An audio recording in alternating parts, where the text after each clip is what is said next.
اگر کسی کو کامیاب ہونا ہے، سکسیسفل ہونا ہے، اپنی زندگی میں کسی ٹارگٹ کو، کسی گول کو، کسی ہدف کو حاصل کرنا ہے، کسی مقام پر پہنچنا ہے، تو اس کے لیے استقامت بڑی ضروری ہے۔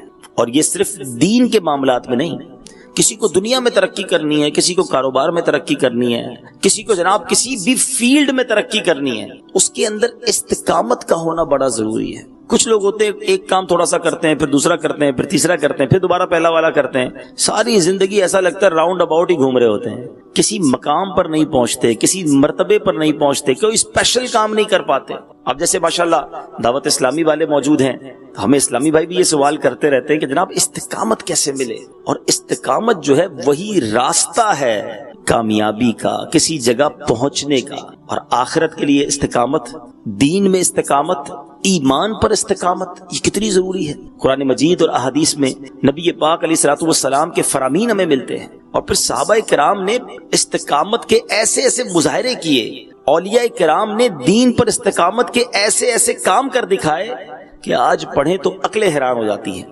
آج ایک صحابی رسول کا آپ کو واقعہ سناتا ہوں۔ صحابی رسول ہیں حضرت عبداللہ بن حذافہ رضی اللہ تعالیٰ عنہ۔ غیر مسلموں کے فوج نے، رومیوں نے آپ کو قید کر لیا اور اپنے بادشاہ کے سامنے پیش کیا۔ بادشاہ کے سامنے جب حضرت عبداللہ بن حذافہ پیش ہوئے، آپ کو لے جایا گیا، تو بادشاہ نے کہا کہ تم اپنا مذہب اسلام تبدیل کر لو، اپنے مذہب کا انکار کر دو، دین سے پھر جاؤ تو میں تمہیں اپنی بادشاہت میں شریک کر لوں گا، اپنی بیٹی کا نکاح تمہارے ساتھ کر دوں گا۔ یعنی آپ ذرا سوچے، صرف معاف کرنے کا نہیں کہا، بلکہ لالچ بھی دی گئی، انعام کا بھی اعلان ہوا کہ بادشاہت میں بھی شریک اور اپنی بیٹی کا نکاح بھی کر دوں گا، اور اگر تم نے ایسا نہ کیا تو پھر ظاہر ہے کہ پھر اس کی کانسیکوینسز، اس کا نتیجہ خطرناک ہوگا۔ لالچ تھی، انعام تھا، بادشاہ کی بیٹی کے نکاح کا مطلب یہ ہوا کہ آگے جا کے بادشاہت بھی مل جانی تھی۔ حضرت عبداللہ بن حذافہ نے جواب کیا دیا؟ آپ فرماتے ہیں کہ اگر تم اپنی ساری بادشاہت بھی مجھے دے دو، پھر بھی آنکھ جھپکنے کے برابر بھی اپنے دین سے میں نہیں پھروں گا۔ اچھا، اب بادشاہ جو ہے اس نے کہا کہ پھر تو میں تجھے قتل کر دوں گا، اب زبردست طریقے سے عبرت کا نشان بنا دوں گا۔ حضرت عبداللہ بن حذافہ نے کہا کہ آپ کو اختیار ہے، آپ کو جو چاہے کرنا ہے کریں، میں اپنے دین سے پھرنے والا نہیں، میں نے نبی پاک کی غلامی اختیار کی، اللہ وحدہ لا شریک کو اپنا رب مانا ہے، آپ کو جو کرنا ہے کر لیں، دین سے میں پھرنے والا نہیں ہوں۔ اب کیا ہوا؟ بادشاہ کے حکم سے تیر اندازوں کو بلایا گیا، باقاعدہ یوں سمجھیے کہ حضرت عبداللہ بن حذافہ کو سامنے کھڑا کیا گیا، اور اب تیر برسانے والے ماہر وہ کھڑے کر دیے گئے، اور اب بار بار آپ کے جسم پر تیر برسائے گئے، پتھر نہیں، تیر جو جسم میں پیوست ہو جاتا ہے، آپ کو تیر لگتے جاتے، اور آپ بار بار یہ کہتے کہ میں نے اپنے دین کو نہیں چھوڑنا ہے۔ تیر برسانے والے کہتے اپنے دین کو چھوڑ دو، پھر جاؤ اپنے دین سے۔ آپ صبر و استقلال کے پیکر بنے رہے، فرماتے ہرگز نہیں۔ اب آخر بادشاہ نے کیا کہا کہ ان کو سولی سے اتارا جائے، جسم جو ہے وہ زخموں سے چور چور ہو چکا تھا، کا سولی سے اتارو اور پیتل کی بنی ہوئی دیگ میں تیل ڈالو اور اس کے نیچے آگ جلاؤ۔ تیل ڈالا گیا، شدید آگ جلائی گئی، تیل کھولنے لگ گیا۔ آپ کو خوف زدہ کرنے کے لیے کیا کیا گیا؟ ایک مسلمان قیدی کو لایا گیا اور اس کھولتے ہوئے تیل میں ڈال دیا گیا۔ اس شخص کا گرم تیل میں جیسے ہی ڈالا گیا، گوشت جل گیا، فقط ہڈیاں چمک کر اوپر آ گئی۔ اب آپ سے کہا گیا ابھی بھی آخری موقع ہے، ایمان سے پھر جاؤ، ورنہ جو اس کا حال ہوا ہے وہی حال تمہارا ہوگا، ہمارا مذہب قبول کر لو ورنہ تمہیں بھی اس دیگ میں ڈال دیا جائے گا۔ اللہ اکبر۔ تصور کرتے جانا میرے پیارے اسلامی بھائی، کبھی زندگی میں اللہ نہ کرے ایسا امتحان میرا اور آپ کا لیا جائے تو ہمارا کیا حال ہوگا۔ آپ نے کیا کہا؟ آپ فرماتے ہیں میں اپنے دین کو ہرگز نہیں چھوڑوں گا، تم نے جو کرنا ہے کر لو۔ اب بادشاہ نے حکم دیا کہ ان کو بھی آگ میں ڈال دیا جائے۔ حضرت عبداللہ بن حذافہ کو اٹھایا گیا، جیسے ہی اٹھا کر آگ میں ڈالا جانے لگا، آپ کی آنکھوں سے ٹپ ٹپ آنسو گرنا شروع ہو گئے۔ بادشاہ نے کہا رک جاؤ، واپس لاؤ۔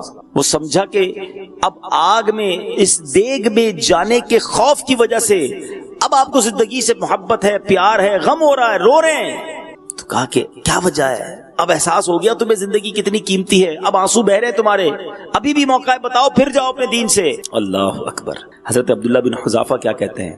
فرماتے ہیں میں اس لیے نہیں رو رہا کہ مجھے دیگ میں ڈالا جا رہا ہے، دنیا مجھ سے چھٹ رہی ہے، میں اس لیے رو رہا ہوں کہ میرے پاس ایک ہی جان ہے جسے میں راہ خدا میں قربان کر رہا ہوں، کاش میرے جسم کے ہر حصے میں ایک ایک جان ہوتی اور وہ سب جانیں میں اللہ کی راہ میں قربان کر دیتا۔ صحابہ کرام نے یہ پروف کیا، یہ ثابت کیا کہ ان کے نزدیک سب کچھ اللہ اور اس کے رسول کی اطاعت ہے۔ ایمان کی قدر کتنی تھی، حالانکہ بعض صورتوں میں جب جان جانے کا خوف ہو تو ایک طرح کی اجازت ملتی ہے کہ ظالم کے سامنے کچھ دیر کے لیے اس کی بات مان لی جائے، مگر دل ایمان سے معمور ہو، دل میں اللہ وحدہ لا شریک ہی کا خیال ہو اور اسی کو اپنا رب مانا جائے۔ جان بچانے کے لیے بعض صورتوں میں اجازت ملتی ہے، مگر اللہ والوں کی شان نرالی ہوتی ہے، وہ ایک لمحے کے لیے بھی اپنی زبان سے بھی یہ ادا کرنے کے لیے تیار نہ ہوتے۔ اے میرے میٹھے اسلامی بھائی، دیکھا آپ نے استقامت تھی تو کیسی تھی؟ یہ لوگ استقامت کے پہاڑ تھے، بڑی تکلیفیں، بڑی آزمائشیں آئیں صحابہ کرام پر، پھر اولیاء کرام پر۔ جس پنجتن پاک کی غلامی کا میں اور آپ دعویٰ کرتے ہیں، محرم کے دنوں میں خوب ان کا چرچا کرتے ہیں، ان کی لنگر پکاتے ہیں، ذرا سوچئے نا کیسا استقامت تھی، وہ کیسا مظہر تھا۔ بچے پیاسے، عورتیں پیاسی، 3 دن تک کوفہ میں پیاسا رکھا گیا کربلا کے میدان میں، مگر سر کٹوا دیا، سر جھکایا نہیں باطل کے آگے۔ نانا کے دین کے لیے نانا کے نواسے رضی اللہ تعالیٰ عنہ نے سارا گھر لٹا دیا۔ یہ وہ لوگ تھے میرے میٹھے اسلامی بھائیوں جن کو اللہ نے دین پر کیسی استقامت دی تھی۔ اور آج ہمارا حال کیا ہے؟ تیر برسانا تو دور کی بات ہے، جان لینا تو دور کی بات۔ ہمیں کوئی محبت سے نہ ملے تو ہم کہتے ہیں بھائی میں نے اب دین کا کام نہیں کرنا ہے، میں تو بڑی محبت سے گیا تھا دعوت نیکی کی دعوت دینے، بیان کرنے، درس کرنے، اس کو اجتماع کے لیے بلانے، اس کو جناب نماز کے لیے بلانے، میرا بات ہی صحیح طریقے سے نہیں سنی، مجھے جھاڑ دیا ہے، میری بے عزتی کر دی، میں نے نہیں کرنا اب نیکی کا کام۔ معاذ اللہ، کچھ لوگ مسجد سے دور ہو جاتے ہیں، کیوں؟ وہ امام صاحب نے ڈانٹ دیا تھا، وہ فلاں کمیٹی والوں سے ہماری نہیں بنتی، اب مسجد نہیں جانا، نماز ہی پڑھنا چھوڑ دی۔ یہ محبت ہے دین سے، یہ استقامت ہے دین پر۔ صحابہ کرام کو کوئلوں پہ لٹایا گیا، تپتی ہوئی ریت پہ لٹایا گیا، اتنا مارتے تھے کہ لوگ سمجھتے یہ مر گئے ہیں، ان کا انتقال ہو گیا، چھوڑ کے چلے جاتے تھے، اتنا مار کے حال برا ہو جاتا تھا۔ جب ہوش آتا تھا زبان پر ایک ہی جملہ ہوتا تھا، لا الہ الا اللہ محمد الرسول اللہ۔ اے کراچی میں، پاکستان میں، ہندوستان میں مسلمان گھروں میں پیدا ہونے والوں، قدر کرو اپنے ایمان کی۔ یہ اتنا آسانی سے اسلام نہیں پھیلا ہے، اتنی آسانی سے دین کی دعوت عام نہیں ہوئی ہے، بڑی تکلیفیں اٹھائی ہیں اللہ والوں نے، وطن چھڑوا دیے، شہر چھڑوا دیے، کاروبار چھین لیا گیا، سب کچھ لٹ گیا، مگر استقامت تھی۔ انہیں پتا تھا کہ اللہ کی راہ پر استقامت ہی کامیابی دلائے گی، اور وہی درکار ہے۔ اللہ اکبر۔ قرآن مجید فرقان حمید میں اللہ تعالیٰ کیا ارشاد فرماتا ہے؟ بے شک وہ جنہوں نے کہا ہمارا رب اللہ ہے، پھر اس پر قائم رہے، ان پر فرشتے اترتے ہیں کہ نہ ڈرو اور نہ غم کرو اور خوش ہو اس جنت پر جس کا تمہیں وعدہ دیا جاتا ہے۔ اللہ اکبر۔ جو لوگ اللہ کی بات پر، ایمان پر قائم رہتے ہیں، پھر فرشتے آ کے بشارتیں سناتے ہیں، جنت کا وعدہ بتاتے ہیں۔ اللہ اکبر۔ الفاظ تو سنیں کیا کہتے ہیں فرشتے؟ نہ ڈرو اور نہ غم کرو اور خوش ہو اس جنت پر جس کا تمہیں وعدہ دیا جاتا ہے۔ جنت کا وعدہ ہے ان کے ساتھ جو استقامت کے ساتھ ڈٹے ہوئے ہیں، جو اللہ کے احکام کو پریورٹی دیتے ہیں۔ سب سے زیادہ ضروری ہے رب کی ماننا، شریعت کی ماننا، نبی پاک کی ماننا۔ آج پرابلم یہ ہے ہم سب کی مانتے ہیں، رب کی نہیں مانتے ہیں۔ ہم باقی لوگوں کو راضی کرنے کے چکر میں رب کو ناراض کر رہے ہیں۔ ہم بیوی، بچے، دوست، میرا باس، میرا سیٹ، میرے جاننے والے راضی ہو جائیں، یہ نہیں سوچتے کہ ان کو راضی کر رہا ہوں کہیں رب ناراض نہ ہو جائے، کہیں میرے دین پر کمپرومائز نہ ہو جائے۔ لوگ جناب شریعت کی بات کو، ایمان کی بات کو بہت پیچھے لے جاتے ہیں۔ ایسا نہیں ہے۔ میں مسلمان ہوں، آپ مسلمان ہیں، ہماری زندگی میں سب سے پہلی چیز ایمان ہے، سب سے اہم چیز ہمارا دین ہے، اور سب سے پہلی رضا اللہ اور اس کے رسول کی رضا ہے۔ ذرا سوچیں تو صحیح، کیا ہماری زندگی میں یہ سب کچھ ہے؟ آج تھوڑے سے پیسے ہماری استقامت ختم کر دیتے ہیں، تھوڑا سا ماحول تبدیل ہوا تو نماز کی استقامت ختم۔ کئی بار کئی لوگوں نے نماز شروع کی، بڑی ہمت کے ساتھ شروع کی، 4-5-6 دن بعد کسی نے دل توڑ دیا، سستی چھا گئی، کسی نے کسی اور کام پہ لگا دیا، پھر استقامت ختم، نماز چلی گئی۔ قرآن پاک روز پڑھوں گا، پکی نیت کی، 2-4 دن قرآن پڑھنا شروع کیا، پھر چھوٹ گئی قرآن کی عادت۔ کیا ہے یہ؟ سوچیں، اپنے آپ سے سوال کریں۔ لیکن گناہوں کی معاملات میں ایسی استقامت ہے کہ چھڑوانا چاہیں تو بھی نہیں چھوٹتی ہے۔ روز جس کو فلمیں دیکھنی ہیں دیکھ ہی رہا ہے، جس کو گانے سننے روز سنتا ہے، جس کو کوئی بھی حرام کام کرنا ہے کچھ بھی ہو جائے وہ کرتا ہی کرتا ہے۔ باقی چیزوں پر استقامت ہے، یعنی اللہ کی نافرمانی پر استقامت ہے۔ اسی طرح دنیا کے بہت سارے معاملات میں استقامت ہے۔ نوکری پہ جانا کوئی نہیں چھوڑتا، جس کی اپنی دکان ہے کاروبار پہ روز جائے گا، کچھ بھی کر لے پھر بھی جائے گا، تھوڑا بہت سر میں درد ہے نماز چھوڑ دے گا، دکان پہ پھر بھی جائے گا۔ سوچے نا، ایسا نہیں ہے کہ ہماری لائف میں استقامت نہیں ہے، نہیں جناب، ایسے پکے ہیں کچھ لوگ تو ساری زندگی کچھ کام کرتے ہیں اور پابندی سے کرتے ہیں۔ جن کی واکنگ کی عادت ہے وہ روز واکنگ کریں گے، صحت کا خیال رکھیں گے، ٹیبلٹ روز کھاتے ہیں، یعنی زندگی کے بہت سارے معاملات بڑے پکے ہیں۔ اگر گڑبڑ ہے تو وہ دین کے معاملات میں ہی ہے، اللہ رسول کے فرامین پر ہی ہے، آخرت کی تیاری میں ہی استقامت چلی جاتی ہے۔ کبھی آئے اجتماع میں پھر چلے گئے 6 مہینے کے لیے، کبھی گئے مدنی قافلے میں پکی نیت کی ہر مہینے جاؤں گا، پھر غائب ہو گئے۔ سوچیں، یہ شیطان ہمیں استقامت نہیں پانے دیتا۔ اور کیا خوبصورت فرمان ہے، الاستقامت فوق الکرامت۔ استقامت جو ہے نا، یہ کرامت سے زیادہ افضل ہے۔ کچھ لوگ کہتے ہیں یار کرامت دکھاؤ، بزرگ وہ اچھا ہوتا ہے جس کی کرامت ہوتی ہے۔ کرامت تو ٹھیک ہے، لیکن ہر اللہ کے ولی کے لیے کرامت ضروری نہیں۔ جس کے اندر استقامت ہے وہ کرامت سے بھی بڑھ کے ہے۔ پابندی سے نماز پڑھنے والا، پابندی سے قرآن پڑھنے والا، پابندی سے درود پڑھنے والا، پابندی سے صدقہ خیرات کرنے والا، پابندی سے لوگوں کے ساتھ اچھے اخلاق اپنانے والا، وہ کمال کا آدمی ہے۔ نہیں جاتی اس کی نماز، کچھ بھی ہو جائے، نہیں کرتا وہ حرام کام، کچھ بھی ہو جائے، ارے وہ کمال کا آدمی ہے جس کے اندر یہ چیزوں کی استقامت ہے۔ لیکن آج میں نے اور آپ نے یہ چیک کرنا ہے کہ میری لائف میں کبھی موقع ملے نا، میں ایک مشورہ دیتا ہوں، ایک کاغذ قلم لے اور صبح سے شام تک وہ کون سے کام ہے جو ہم پابندی سے کرتے ہیں، ہر روز کرتے ہیں، اس کی لسٹ بنائیں، تو آپ کو پتا چلے گا کہ میری لسٹ میں میری دنیا اور معاذ اللہ بعض گناہوں کی عادتیں تو بڑی پکی ہیں، دین کی عادتیں اتنی پکی نہیں ہیں، استقامت نہیں ہے۔ اے وہ لوگوں جو دین پر استقامت حاصل کیے ہوئے ہو، تمہیں مبارک ہو۔ جو نمازوں پر استقامت جن کو ہے، جن کو عبادتوں پر، قرآن پر، نیکی کے کاموں پر استقامت ہے، تمہیں مبارک ہو۔ سنو سبحان اللہ، رب فرماتا ہے، اللہ فرماتا ہے بے شک وہ جنہوں نے کہا ہمارا رب اللہ ہے، پھر اس پر قائم رہے، مسلمان ہوئے، ایمان پایا اور اب ڈٹ گئے، مسلمان ہونے کا حق ادا کیا، ان پر فرشتے اترتے ہیں کہ نہ ڈرو اور نہ غم کرو اور خوش ہو اس جنت پر جس کا تمہیں وعدہ دیا جاتا ہے۔ اب مفتی قاسم صاحب نے تفسیر صراط الجنان میں اس آیت کی تفسیر کتنی پیاری بیان کی۔ آپ فرماتے ہیں بے شک وہ لوگ جنہوں نے اللہ پاک کے رب ہونے اور اس کی وحدانیت کا اقرار کرتے ہوئے کہا کہ ہمارا رب صرف اللہ پاک ہے، پھر وہ اس اقرار اور اس کے تقاضوں پر ثابت قدم رہے، اللہ پاک کی طرف سے فرشتے اترتے ہیں اور انہیں یہ بشارت دیتے ہیں اور کہتے ہیں تم آخرت میں پیش آنے والے حالات سے نہ ڈرو اور اہل و عیال وغیرہ میں سے جو کچھ پیچھے چھوڑ آئے اس کا غم نہ کرو اور اس جنت پر خوش ہو جاؤ جس کا تم سے دنیا میں اللہ پاک کے رسولوں کی مقدس زبان سے وعدہ کیا جاتا تھا۔ سبحان اللہ، اللہ کرے کہ یہ بشارت، یہ خوشخبری ہم سب کو بھی نصیب ہو جائے۔ اللہ ایسی استقامت دے کہ فرشتوں کے ذریعے ہمیں خوشخبری سنائی جائے۔ سبحان اللہ، امیر اہل سنت جبھی تو ایمان پر، استقامت پر کس قدر بار بار ہمیں ذہن دیتے ہیں، اپنے اشعار کے ذریعے، اپنے مدنی مذاکروں میں کتنی فکر نظر آتی ہے ان کے اندر ایمان پر استقامت کی۔ آج پرابلم کیا ہے؟ مثال دیتا ہوں، ہمارے پاس بھائی بیٹھے ہیں سارے، کوئی موٹر سائیکل پر آیا ہوگا، کوئی سائیکل پر آیا ہوگا، تو موٹر سائیکل جب آپ نے کھڑی کی ہوگی تو اس کو لاک بھی لگایا ہوگا۔ زیادہ قیمتی موٹر سائیکل ہوگی تو آپ کا خیال بھی ہوگا کہ یار نئی لی ہے۔ کسی کے پاس جیب میں موبائل ہوگا، نارمل سا موبائل ہوگا، ویسے ہی رکھ لیں گے۔ قیمتی ہوگا تو ہر تھوڑی دیر بعد ہاتھ لگاتے ہیں، یار جیب میں ہے کہ نہیں، ٹھیک ہے نا۔ اچھا پیسے زیادہ ہیں تو بینک میں رکھتے ہیں۔ جتنی دنیا میں قیمتی چیز زیادہ ہے اتنی فکر زیادہ ہے، اتنی ٹینشن زیادہ ہے۔ صحیح بتائیے، ایک مسلمان کے لیے سب سے قیمتی چیز کیا ہے؟ وہ ایمان ہے۔ سمجھیے اس بات کو.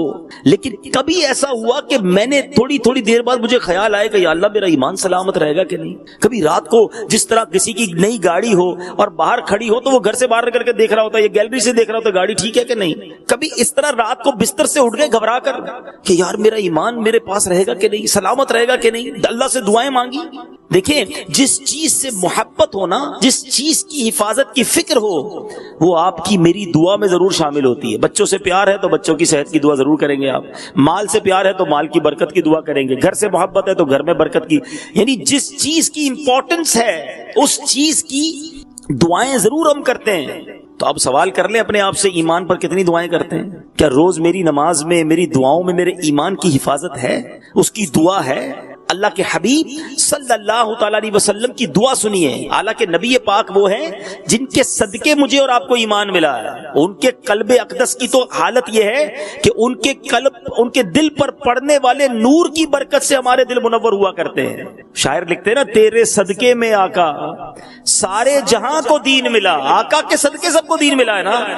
ہمیں تو رحمان بھی ملا ان کے صدقے, قرآن ملا ان کے صدقے, رمضان ملا ان کے صدقے, سب کچھ نبی پاک کے صدقے ملا ہے. مگر میری اور آپ کی تعلیم کے لیے نبی پاک دعا کیا فرماتے ہیں؟ یا مقلب القلوب ثبت قلبی علی دینک, اے دلوں کو پھیرنے والے میرے دل کو اپنے دین پر ثابت قدمی عطا فرما.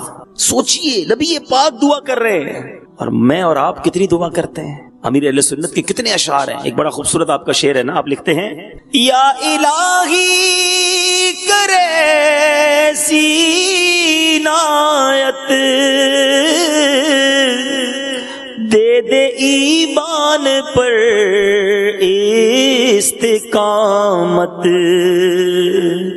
تجھ سے عطار کی التجا ہے یا خدا, تجھ سے میری دعا ہے. آمین آمین بجاہ النبی. فکر کرو. بلکہ سیدی اعلیٰ حضرت امام اہل سنت تو یہاں تک لکھتے ہیں, جس کا مضمون ہے کہ جس شخص کو اپنے ایمان کی حفاظت کی فکر نہیں ہوتی نا, ڈر ہے کہ مرتے وقت اس کا ایمان اس سے چھین لیا جائے گا. تو اپنی فکروں میں, اپنی جس کو کہتے ہیں بڑی اچھی ٹینشن ہے, لوگ کہتے ہیں نا ٹینشن نہیں ہونی چاہیے. ارے واقعی دنیا کی ٹینشن نہیں ہونی چاہیے, دنیا کے غم نہیں ہونے چاہیے. دنیا کے غموں میں اللہ کرے ہم کبھی آنسو نہ بہائیں, مگر اللہ آخرت کی فکر عطا فرما دے, اپنا خوف نصیب فرمائے, بے قراری عطا کرے.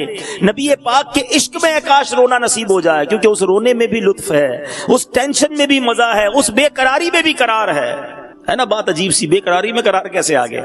مولانا حسن رضا خان صاحب لکھتے ہیں, برادر اعلیٰ حضرت, میرے دل کو درد الفت وہ سکون دے الہی. بات بڑی باریک ہے, سمجھ جائیں گے تو مزہ آ جائے گا. ایک طرف کہتے ہیں درد چاہیے, اور درد میں سکون کہاں سے آ گیا؟ سکون تو بے دردی میں ہوتا ہے, درد نکل جائے تو سکون ہوتا ہے. ایک طرف دعا ہو رہی ہے کہ یا اللہ میرے دل کو وہ محبت کا درد دے دے, وہ سکون دے دے.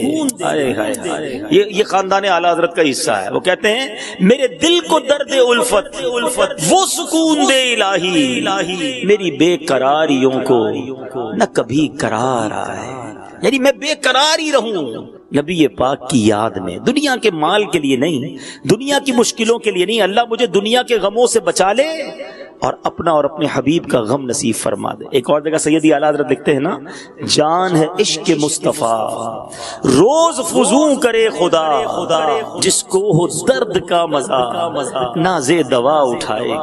کیا کمال کی بات ہے, درد میں کبھی مزہ ہوتا ہے؟ دوا کھاتا ہے بندہ درد دور کرنے کے لیے. اعلیٰ حضرت کہتے ہیں اس درد میں مزہ ایسا ہے میں دوا نہیں چاہیے, یہ عشق رسول کا درد بڑھتا ہی رہے, اے کاش فزوں ہوتا رہے اور انکریز ہوتا رہے. تو یہ وہ سوچ ہے, یہ وہ فکر ہے, یہ مجھے آپ کو درکار ہے. اللہ کرے کہ میرے اور آپ کی, کہتے نا نیند اڑ جائے, لیکن نیند کیوں اڑے کہ پیسے چلے گئے, قرضہ ادا کرنا ہے، بچے بیمار ہیں، اللہ ان غموں سے بچائے رکھے، مجھے بھی بچائے اور آپ کو بھی بچائے رکھے، دعا کرو، کہو آمین۔ لیکن واقعی کبھی ایسا بھی ہو کہ میں رات بھر نہ سو سکوں، بس آقا کی یاد تڑپاتی رہے، آنسو مدینے کی یاد میں بہتے رہے، یہ بے قراری کا بہت اچھا لطف ہے۔ اے کاش شب تنہائی میں فرقت کا جنون تڑپاتا رہے، اے کاش ایسا بھی تو ہو نا، دل میں ہو یاد تیری گوشہ تنہائی ہو، پھر تو خلوت میں عجب انجمن آرائی ہو۔ کبھی خوف خدا سے لرزتا رہوں کہ یا اللہ مرنے کے بعد بنے گا کیا، میری قبر کا کیا ہوگا، میرے ایمان کا کیا ہوگا، میں محشر کے دن کیا تیری بارگاہ میں پیش کروں گا۔ یہ ٹینشن، یہ غم، یہ تکلیف اچھی ہے، کیونکہ یہ غم جس کو لگ گیا اس کو آخرت کا غم بچ جائے گا، وہ ادھر شرمندہ ہونے سے بچ جائے گا اگر ادھر دل میں شرمندگی ہے۔ کیا خوبصورت شعر لکھا، وہ بھی غالباً مولانا حسن رضا خان صاحب کا ہے، فرماتے ہیں ندامت حشر میں اے آسیوں تم ساتھ لے جانا، ہائے ہائے ہائے، ادھر شرماتے رہا کرو، اپنے گناہوں پہ روتے رہا کرو، ندامت حشر میں اے آسیوں تم ساتھ لے جانا، سنا ہے شرم والوں کو وہ شرمایا نہیں کرتے۔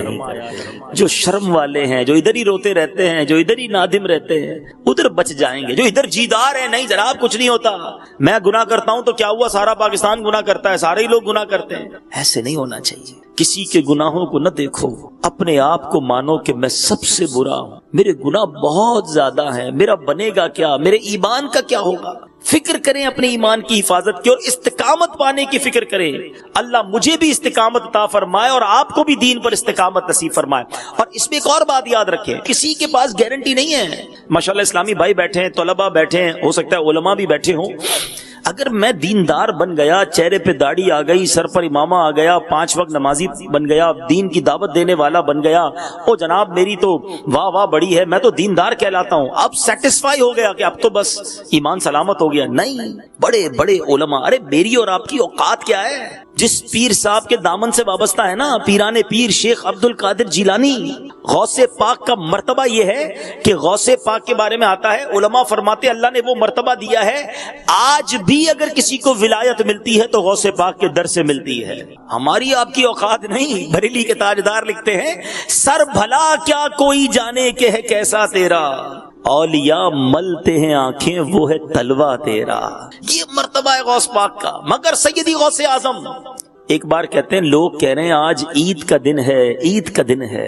عبد القادر کے لیے عید کا دن وہ ہوگا جب اپنا ایمان سلامت لے کر قبر میں جائے گا۔ ذرا سوچئے، اتنی فکر، اتنی ٹینشن۔ بھول گئے وہ عید کا دن جب مدینے کے لوگ حضرت عمر رضی اللہ عنہ کے دروازے پر گئے تھے، دروازہ کھٹکھٹایا کہ امیر المومنین کو عید مبارک کہیں گے، آج کچھ روزے رکھ لیں، کچھ نمازیں پڑھ لیں، حج عمرہ کر لیں، تھوڑی صدقہ خیرات کر دیں۔ لوگوں کے پیر ہی زمین پر نہیں رہتے، کہتے جناب میں بڑا نیک، میں بڑا اللہ والا۔ سنو، وہ عمر جس کے بارے میں نبی پاک فرماتے میرے بعد کوئی نبی ہوتا تو عمر ہوتا، عمر جس گلی سے گزر جائے اس گلی سے شیطان نہیں گزرتا، وہ عمر رضی اللہ تعالیٰ عنہ۔ دروازہ کھٹکھٹایا گیا، دروازہ کھلتا ہے، آپ کی آنکھوں میں آنسو ہیں۔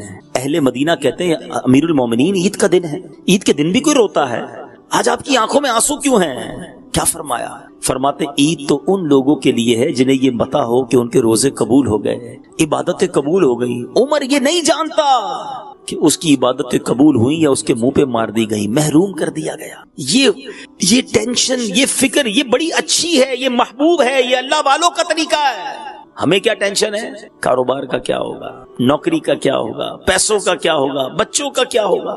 حالانکہ یاد رکھو ہم بڑے عجیب لوگ ہیں، جس چیز کی گارنٹی ہے نا اس کی ٹینشن لی ہوئی ہے، جس کی گارنٹی نہیں اس کی ٹینشن ہی کوئی نہیں۔ سب کے ساتھ رزق کا وعدہ ہے، میرے اور آپ کے مقدر میں جو لکھا ہے وہ گھر آ کر مل جائے گا۔ مغفرت کا وعدہ نہیں ہے، جنت میں جانے کا وعدہ نہیں ملا، ایمان سلامت لے کر قبر میں جائیں گے اس کی کوئی گارنٹی نہیں ہے۔ سچ بتاؤ ٹینشن کس کی ہونی چاہیے تھی؟ جنت میں جاؤں گا کہ نہیں، ایمان سلامت رہے گا کہ نہیں، اس کی کوئی ٹینشن نہیں کسی کو۔ ٹینشن ہے تو دنیا کی ہے۔ اپنے دین کی فکر کریں، اپنے ایمان کی فکر کریں اور اس پر استقامت کی فکر کریں. سبحان اللہ، کیسے کیسے استقامت کے پہاڑ تھے. بزرگان دین کے واقعات پڑھا کریں. استقامت کیسے حاصل ہو، اس کا ایک طریقہ یہ ہے اللہ والوں کے واقعات پڑھیں جن لوگوں نے قربانیاں دی راہ خدا میں. ایک صحابی رسول تھے جن کا نام ہے حضرت خباب رضی اللہ تعالیٰ عنہ. حضرت عمر کا دور تھا. حضرت عمر کی ایک بار نظر حضرت خباب کی پیٹھ پر پڑ گئی تو آپ نے دیکھا کہ ساری پیٹھ پر سفید زخموں کے نشان ہے نا، وائٹ جیسے جلی ہوئی نہیں ہوتی. تو آپ نے کہا کہ اے خباب، یہ تمہاری پیٹھ کو کیا ہو گیا، یہ پیٹھ پہ ایسے نشان کیوں ہیں؟ حضرت خباب رضی اللہ تعالیٰ عنہ کیا فرماتے ہیں؟ آپ کہتے ہیں اے امیر المومنین، آپ کو ان زخموں کی کیا خبر؟ یہ اس وقت کی بات ہے جب آپ ننگی تلوار لے کر جناب رسول پاک صلی اللہ علیہ وسلم کو شہید کرنے کے لیے دوڑتے پھرتے تھے. اس وقت بھی ہم نے اپنے دل میں محبت رسول کا چراغ جلایا ہوا تھا اور مسلمان ہوئے. مسلمان تو کیا ہوئے، ظلم و ستم کے پہاڑ ٹوٹنے لگے. اس وقت غیر مسلموں نے مجھ کو آگ کے جلتے ہوئے کوئلوں پر پیٹھ کے بل لٹا دیا. کبھی کسی کوئلے پر پیر پڑا ہے، کبھی کوئی چنگاری ہاتھ پر لگی ہے، کبھی سگریٹ جلتا ہو اور غلطی سے پیر پڑ جائے چیخ نکل جاتی ہے. ایک سگریٹ یا ایک کوئلہ نہیں، تپتے ہوئے جلتے ہوئے کوئلوں پر حضرت خباب کہتے ہیں مجھے لٹا دیا گیا. میری پیٹھ سے اتنی چربی پگھلی کہ اس چربی نے جا کر کوئلوں کو بجھا دیا. میں گھنٹوں بے ہوش رہا اے عمر، مگر رب کریم کی قسم جب مجھے ہوش آیا سب سے پہلے جو زبان پر کلمہ جاری ہوا لا الہ الا اللہ محمد الرسول اللہ صلی اللہ تعالی علیہ وسلم تھا. حضرت امیر المومنین حضرت عمر نے جب یہ سنا تو آپ دیدہ ہو گئے، بے قرار ہو گئے. کہتے ہیں خباب قمیص اٹھاؤ، تمہاری اس پیٹھ کی زیارت کروں. یہ پیٹھ کتنی مبارک اور مقدس ہے جو محبت رسول کی خاطر آگ میں جلائی گئی ہے. آج میں اور آپ کلمہ پڑھیں، کوئی روکنے والا نہیں. ادھر کلمہ پڑھنے پر مار پڑتی تھی. اذان دیتے تو مارا جاتا، سجدہ کرتے تو مارا جاتا، طواف کرتے تو مارا جاتا، اللہ ایک ہے کہتے تو مارا جاتا. آج مسجدوں میں لائٹیں ہیں، پنکھے ہیں، قالین ہیں، بلایا جاتا ہے، مائک پر اذان ہوتی ہے حی علی الفلاح حی علی الصلاح، مگر پھر بھی مسجد جانے کا ٹائم نہیں نکالتے ہیں. آج کلمہ کتنی بار پڑھتے ہو؟ ارے یاد کرو ان صحابہ کرام کو جو ترستے تھے کلمہ پڑھنے کو کہ کلمہ پڑھتے مار پڑتی تھی. آج گھر بیٹھ کر بھی کلمہ پڑھنا یاد نہیں آتا. حالانکہ احادیث میں افضل الذکر کہا گیا، سب سے بہترین ذکر کلمہ طیبہ کو کہا گیا. ایک بزرگ کی بات یاد آ گئی، بڑی پیاری بات انہوں نے کہی. کہتے ہیں اپنی زبان کو کلمے کا عادی بناؤ، روز پڑھا کرو، زیادہ پڑھا کرو، کیونکہ ایک وقت آئے گا جب زبان بھاری ہو جائے گی، جب سکرات کا عالم ہوگا، اس وقت الفاظ مشکل سے ادا ہوں گے. مگر جس کی کلمہ پڑھنے کی عادت ہوگی اس وقت بھی اس کی زبان پر کلمہ جاری ہو جائے گا. اب اس کو اس طرح ایگزامپل سے سمجھتے ہیں. کچھ لوگوں کی گالیاں دینے کی عادت ہوتی ہے، معاذ اللہ بری باتیں کرنے کی عادت ہوتی ہے.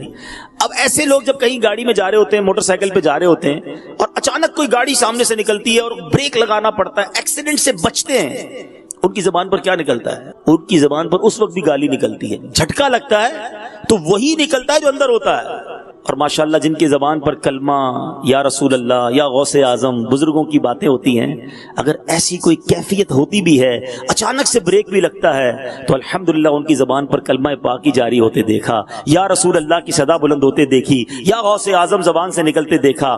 کیوں؟ کہ ان کی زندگی اس ذکر میں گزر رہی ہے. اللہ مجھے اور آپ کو ایمان پر استقامت نصیب فرمائے.